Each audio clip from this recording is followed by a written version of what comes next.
दिल्ली की राजनीति में इन दिनों बुलडोजर एक्शन सियासत का मुद्दा बना हुआ है। बीते कुछ महीने से दिल्ली की कई बस्तियों जैसे कि निजामुद्दीन, बाटला हाउस, आजमपुर, मद्रासी कैंप जैसे अवैध निर्माण पर बुलडोजर एक्शन देखने को मिला। दिल्ली में लगातार कभी डीडीए द्वारा और कभी माननीय कोर्ट के आदेशों पर दिल्ली सरकार लगातार दिल्ली में बुलडोजर एक्शन कर रही है। इनमें उन जगहों को भी नहीं बख्शा जा रहा है जहां पर लोग कई सालों से रहते हुए नजर आ रहे हैं। हालांकि ये सब जगहें सरकार और कोर्ट के मुताबिक अतिक्रमण द्वारा हासिल की गई है। वहीं इसमें से कई ऐसी जगहें भी हैं जहां पर अलग अलग देशों से, खासकर कि बांग्लादेश और पाकिस्तान से आए लोग कब्जा कर रखे हैं। लेकिन उससे भी बड़ी समस्या ये है कि अतिक्रमण दिल्ली के विकास और दिल्ली के लोगों की मुसीबत का सबब बना हुआ है। यही वजह है कि रेखा सरकार लगातार अवैध कब्जों को खाली कराने की कवायद में जुटी हुई है। लेकिन सरकार के इस काम का सबसे बड़ा रोड़ा तमाम विपक्षी पार्टियां बन रही है। लोकसभा में नेता प्रतिपक्ष राहुल गांधी दिल्ली के अशोक विहार और विजयपुर के जेलरवाला बाग की झुग्गियों में पहुंचते हैं। सवाल ये है कि क्या ये दौरा वाकई लोगों की मदद के लिए था या फिर ये सिर्फ पॉलिटिक्स का एक और मौका था जिसे राहुल गांधी ने भुनाने की कोशिश की। जानने की कोशिश करेंगे, साथ ही झुग्गी बस्तियों को लेकर इतनी राजनीति क्यों हो रही है और इन सब से परे रेखा सरकार की झुग्गी बस्तियों को लेकर पूरी प्लानिंग क्या है, उस पर भी विस्तार से बात करेंगे। 25 जुलाई 2025 लोकसभा में नेता प्रतिपक्ष राहुल गांधी दिल्ली के अशोक विहार और विजयपुर के जेलरवाला बाग की झुग्गियों में पहुंचते हैं। ये वही जगह है जहां पिछले महीने डीडीए यानी कि दिल्ली डेवलपमेंट अथॉरिटी ने झुग्गियों पर बुलडोजर चलाया था। राहुल गांधी ने वहां मौजूद लोगों से मुलाकात की, उनकी बात सुनी और आश्वासन दिया कि कांग्रेस उनकी लड़ाई को कोर्ट तक लेके जाएगी और संसद में भी ये मुद्दा उठाएगी। अब सवाल ये है कि क्या ये दौरा वाकई लोगों की मदद के लिए था या फिर ये सिर्फ पॉलिटिक्स का एक मौका था जिसे राहुल गांधी ने भुनाने की कोशिश की। दरअसल जेलरवाला बाग में डीडीए ने 16 जुलाई 2025 को एक बड़ा डेमोलिशन ड्राइव चलाया था। इस कार्रवाई में करीब 500 से ज्यादा झुग्गियों को तोड़ दिया गया, जिसके बाद कई परिवार बेघर हो गए। डीडीए का कहना है कि यह कार्रवाई सुप्रीम कोर्ट के आदेश पर हुई क्योंकि इन झुग्गियों ने डीडीए की जमीन और रेलवे पटरी के आसपास अवैध कब्जा किया था। डीडीए ने पहले लोगों को नोटिस भी जारी किए थे, लेकिन कई लोगों ने जमीन खाली करने में इंटरेस्ट नहीं दिखाया। लेकिन कहानी का दूसरा पहलू ये भी है कि सरकार ने इन झुग्गी वासियों के लिए पुनर्वास की योजना बनाई थी। प्रधानमंत्री आवास योजना के तहत अशोक विहार फेज 2 में स्वाभिमान अपार्टमेंट बनाए गए हैं, जहां 1675 ईडब्ल्यूएस वर्ग यानी कि वो लोग जो आर्थिक रूप से कमजोर हैं उनके लिए फ्लैट्स तैयार किए गए हैं। इनमें से 178 पात्र परिवारों को फ्लैट अलॉट हो चुके हैं। हर फ्लैट की लागत 25 लाख है, लेकिन पात्र लोगों को सिर्फ 1,62,000 रुपए और 30,000 रुपए अलग से रखरखाव के लिए देने हैं। बाकी लागत सरकार उठा रही है। डीडीए का कहना है कि ये योजना जहां झुग्गी वहीं मकान के तहत चल रही है, जिसे 2015 में तत्कालीन दिल्ली सरकार ने मंजूरी दी थी। अब अगर राहुल गांधी के दौरे को समझे तो उनका ये दौरा तब हुआ जब संसद का मानसून सत्र चल रहा था। अचानक जेलरवाला बाग पहुंचकर उन्होंने वहां के लोगों से बात की और उनकी समस्याएं सुनी। इस बातचीत का वीडियो कांग्रेस ने अपने एक्स अकाउंट पर शेयर किया, जिसमें लिखा गया कि राहुल गांधी ने प्रभावित परिवारों का दर्द बांटा और उनकी शिकायतें सुनी। राहुल गांधी और कांग्रेस का दावा है कि डीडीए की कार्रवाई से लोग बेघर हो गए और उन्हें फ्लैट्स में पर्याप्त सुविधाएं नहीं मिल रही है। कुछ लोगों का कहना है कि फ्लैट्स में साफ पानी, सफाई और बुनियादी सुविधाओं की कमी है। वहीं कुछ ने यह भी आरोप लगाया कि हाईकोर्ट के स्टे ऑर्डर के बावजूद उनके घर तोड़े गए। लेकिन डीडीए पक्ष इससे अलग है। डीडीए का कहना है कि जिन लोगों को फ्लैट्स अलॉट किए गए हैं उन्हें सस्ती कीमत पर पक्के मकान दिए जा रहे हैं। जो लोग पात्र नहीं है उनके पास 2015 से पहले का वैध राशन कार्ड या मतदाता सूची में नाम नहीं था। ऐसे लोगों को अपीलीय प्राधिकरण में अपील करने का मौका दिया गया है। सुप्रीम कोर्ट के आदेश पर हुई इस कार्रवाई को लेकर बीजेपी ने साफ कहा कि दिल्ली सरकार झुग्गीवासियों को पक्का मकान देकर अपना वादा पूरा कर रही है। ये योजना न सिर्फ कानूनी है बल्कि लोगों को बेहतर जीवन देने का प्रयास भी है। हालांकि राहुल गांधी और कांग्रेस इसे बीजेपी की नाकामी बता रहे हैं और इसे एक प्रोपोगेंड के तौर पर पेश कर रहे हैं कि बीजेपी लोगों को बेघर कर रही है। राहुल गांधी का ये कोई पहला मौका नहीं है जब वो किसी मुद्दे को लेकर चर्चा में आए हो, चाहे वो किसान आंदोलन हो, बेरोजगारी का मुद्दा हो या फिर सामाजिक मसला। राहुल गांधी अक्सर ऐसे मुद्दों पर लोगों के बीच पहुंचते हैं और बड़े बड़े वादे करते हैं, लेकिन क्या इन वादों का कोई ठोस नतीजा निकलता है?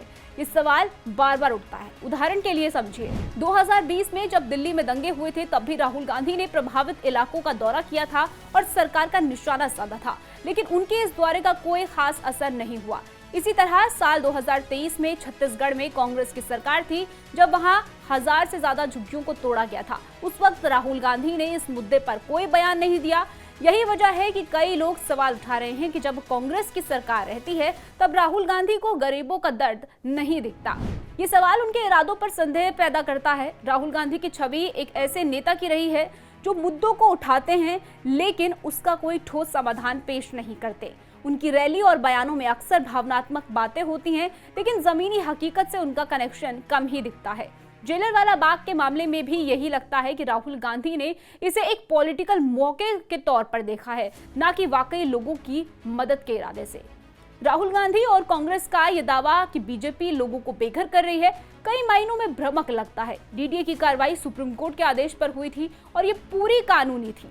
जिन लोगों को फ्लैट्स अलॉट किए गए थे उन्हें सस्ती कीमत पर पक्के मकान मिल रहे हैं।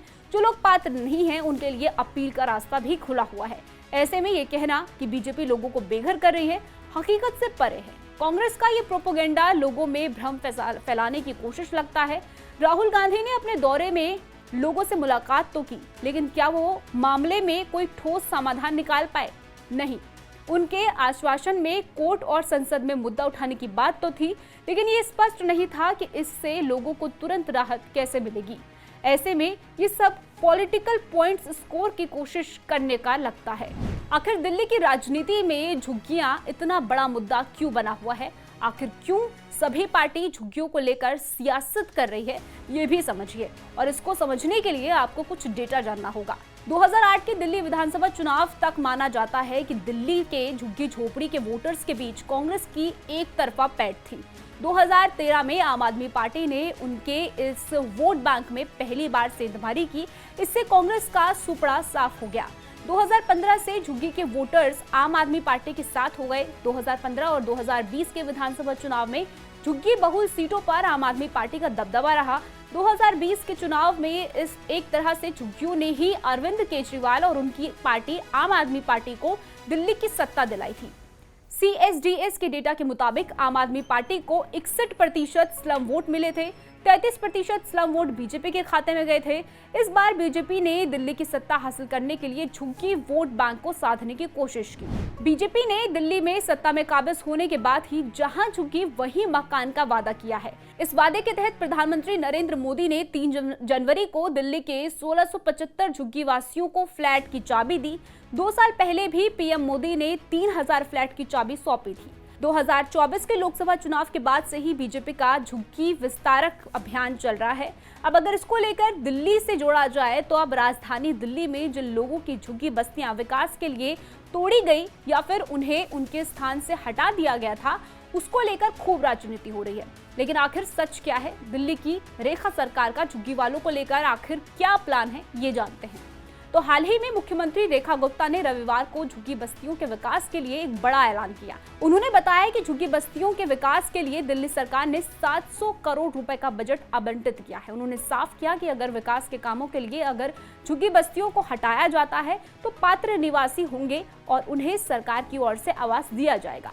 रविवार को उन्होंने शालीमार बाग रेलवे क्रॉसिंग के पास फाटक वाली झुग्गी का दौरा किया। इस दौरान उन्होंने कहा कि ये बस्ती रेलवे की जमीन पर है और आजमपुर स्टेशन विस्तार योजना के तहत इसे हटाने का नोटिस जारी हुआ है। उन्होंने आश्वासन दिया कि किसी को बेघर नहीं किया जाएगा, पात्र लोगों को दिल्ली सरकार मकान देगी। मुख्यमंत्री ने बताया कि 700 करोड़ रुपए के बजट से केवल घर ही नहीं बल्कि झुग्गी इलाकों में मूलभूत सुविधाओं जैसे सड़क निर्माण, पानी की आपूर्ति, सीवर और नाली व्यवस्था, महिलाओं के लिए सुरक्षित स्नानघर, शौचालय निर्माण जैसी योजनाएं भी शामिल है। उन्होंने कहा कि झुग्गी वासियों को इज्जत और अधिकार के साथ जीवन देना ही असली विकास है। अब ये जान लीजिए कि इन झुग्गी में लोगों को किस किस तरह की परेशानियां होती हैं। नल है लेकिन पानी नहीं, पानी के लिए जल निगम के टैंकर पर निर्भर, साफ पानी की दिक्कत, कूड़े का ढेर है, कचरे के जाम होने से बीमारियों का खतरा रहता है, सोशल सिक्योरिटी की कमी, अतिक्रमण के नाम पर कच्चे घरों में बुलडोजर चलाने का डर, झुग्गियों में बुनियादी सुविधाओं की कमी, स्कूल अस्पताल की कमी। सीएम रेखा गुप्ता का कहना है कि लोग आम आदमी पार्टी की झूठी बातों में ना आए। सीएम ने कहा है कि केजरीवाल ने झुग्गी वालों को मात्र वोटर समझकर और उनके घरों पर शराब पहुंचाने का काम किया है, लेकिन उनकी सरकार सबका उचित विकास करने के लिए काम कर रही है। रेखा गुप्ता ने कहा कि विकास कार्यों को गति देने और अन्य जगहों से जगह पर झुग्गियों को हटाया जाएगा और पात्र लोगों के पुनर्वास का रास्ता भी तैयार किया जाएगा। उन्होंने कहा है कि झुग्गी वालों को घबराने की जरूरत नहीं है। मुख्यमंत्री ने कहा है कि आज तक झुग्गियों का कोई विकास नहीं हुआ। कांग्रेस हो या फिर आम आदमी पार्टी की सरकार, झुग्गियों की स्थिति जस के तस बनी रही, लेकिन अब झुग्गी बस्तियों के लोगों को पक्के मकान दिए जा रहे हैं। बीते महीने भर से दिल्ली में लगातार एक के बाद एक इलाकों में अवैध निर्माण पर कार्रवाई हो रही है। 4 जुलाई को तैमूर नगर में अवैध मकानों पर बुलडोजर चला। 21 मई को मशहूर बाजार सरोजनी नगर में कई दुकानों को हटाया गया। 22 मई को ओखला गांव के 700 मकानों को नोटिस दिया गया। 30 मई को शहादरा और खजूरी चौक इलाके में अवैध निर्माण हटाया गया। दरअसल दिल्ली सरकार और डीडीए का कहना है कि पूरी कार्रवाई पारदर्शी और कानूनी थी। जहां झुग्गी वही मकान योजना के तहत सरकार ने झुग्गी वासियों को पक्के मकान देने का वादा किया था, जिसे वो पूरा कर रही है। 1675 फ्लैट्स में से 178 पहले ही अलॉट किए जा चुके हैं, बाकी जल्द ही अलॉट किए जाएंगे। ये योजना न सिर्फ लोगों को बेहतर जीवन दे रही है, बल्कि दिल्ली और व्यवस्थित बनाने की दिशा में भी आगे बढ़ रही है। हाँ, ये सच है कि कुछ लोगों को अभी तक फ्लैट्स नहीं मिले हैं और कुछ ने फ्लैट्स की सुविधाओं पर सवाल उठाए हैं, लेकिन डीडीए का कहना है कि इन समस्याओं का भी जल्द ही निपटारा किया जाएगा। डीडीए का ये भी तर्क है कि अवैध कब्जों को हटाना जरूरी है, क्योंकि ये शहर की सुरक्षा और विकास के लिए जरूरी है।